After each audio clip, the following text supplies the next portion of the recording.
If you're a researcher or scientist on a working permit or on a visa, continue to listen. I have something important here for you. I'm Olga from Degtyareva.com and Productivity for Scientists, and I create this kind of videos every week where I discuss one particular problem around productivity, such as procrastination or overwhelm, and I give you concrete strategy, like one strategy to implement or 3 steps to get unstuck so that you can apply them immediately and become more productive. But today's video is different. I'm going to talk about one big problem, and I don't have solutions to this, but I just believe that it's important to talk about it, to raise awareness around it, because it affects so many research scientists around the world, and it's not really talked much about. So I believe that awareness is the first step to any change. So today we are talking about problem for researchers and scientists who need to obtain visas, obtain permits, renew their visas and permits to be able to do their studies or to continue or to go for their research post. I personally come from Russia, and I got my first travel passport back in 1991, and then I needed visas and permits first to finish my undergrads, which I did in Germany, then to do my master's also in Germany, then to do my PhD in the UK, and then the first postdoc in the United States, second postdoc back in UK, and then another research position there.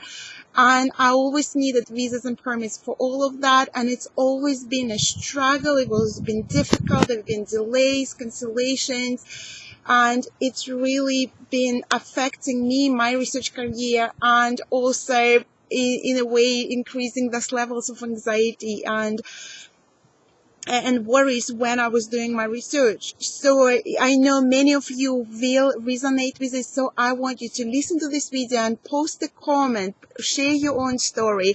We want to share as many stories as we can, because usually we don't even get to talk about it, do we? Because often it is actually embarrassing to talk about it, because if something went wrong, that maybe somehow you fault, like maybe you should have applied a bit earlier, or knew the process a bit better. And when we are in such a situation, when we miss a conference because of this, or when we can't come to interview or can't continue even our post, then we just feel like really low confidence, embarrassment, and we don't talk about it. So this is the purpose of this video, to share as many comments as possible. And I just gonna share some from my own research career, what problems I experienced with visas and permits, and I know many of you have had exactly the same. And this can start with as simple as applying for a visa to go to a conference and not getting it in time, and basically missing your conference, missing your giving presentation. And I've been on both sides.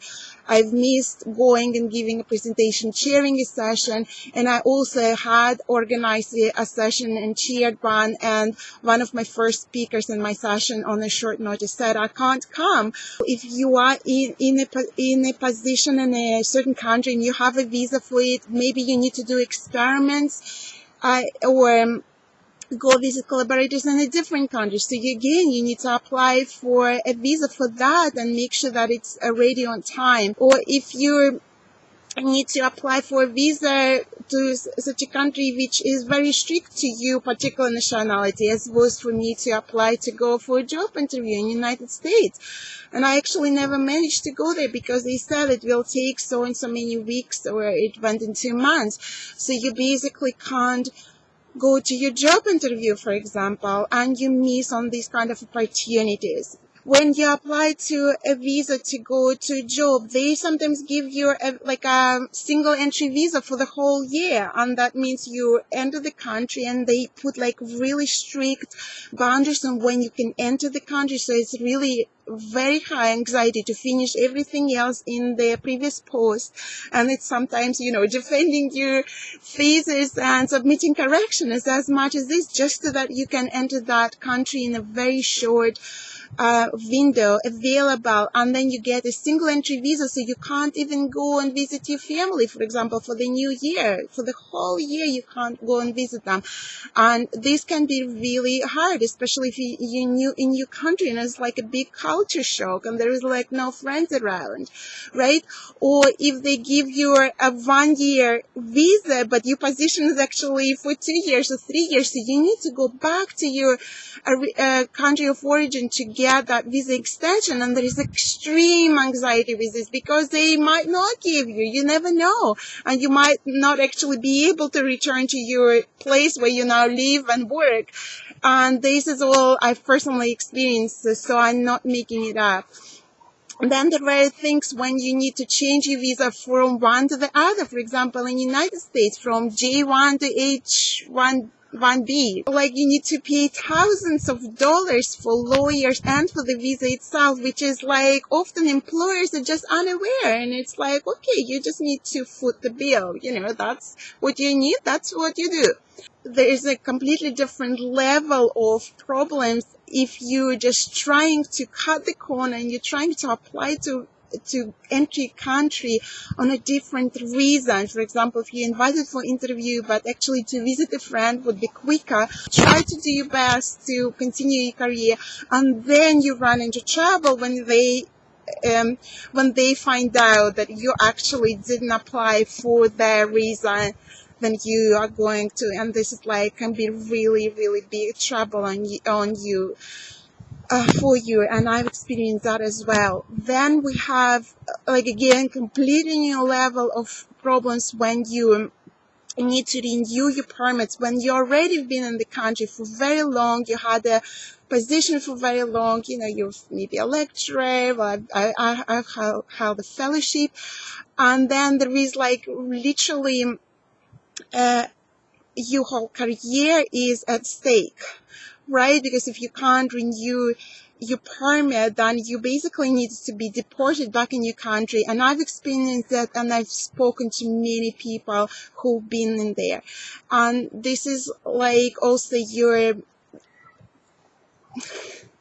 I've been stationed where I felt like I will be separated from my family when I went back to Russia, and it was really difficult to get a new permit to go back to UK. But I had on my hands a small baby who was British, and his visa to Russia was expiring. So I was like, okay, what are we gonna do? I mean, he belongs there, I belong here, and we don't if you don't get visa to the same country, what do we even do? And then if you don't manage to renew your permit, they basically will fire you, which happened to me. And sometimes they are more lenient. And in my case, they were very strict. And they basically, after 6 years of holding a position, I was fired because I couldn't get my paperwork on time. And not that I didn't want to, I didn't try, but it was just I did one step and then I discovered that it's more complicated. It's actually the years of you spending in this country don't necessarily add up. For example, to get a permanent residency, in this country, you need to add up 5 years. But it turned out that part of those years is spent on one type of visa and the other part, number of years is spent on the other visa, and they didn't add up. But I didn't know this until I started to apply. And this is what you get. You don't know this kind of underwater stones, and you kind of expected to know, but the system is much more complicated than any human can comprehend. And so then I tried to apply differently, and then already last moment I realized I need to hire a lawyer and get him sorted out, but it was already too late. Literally, I didn't manage to, just by 10 days, 2 weeks more, and I would have done it. But no, they said, okay, you are now fired. And there was no one even said at the university, well, Olga, I'm sorry it happened to you. No, it's just oh, it's your own fault. You better should have, sorted out on time. And I was expecting a child, and I had 2 children at home, the little ones. And it's I didn't even know someone can hire you when you're pregnant, but these kind of things happen. And did I go and talk to someone? No, I was too embarrassed to even talk about that. So I know If that something similar happened to you, I know it's going to be just even too embarrassing to talk to anyone. So I want you to post those comments below so we can gather your stories and increase awareness of this problem. And why I'm recording this video today is because 2 days ago I attended a ceremony when I received the British citizenship.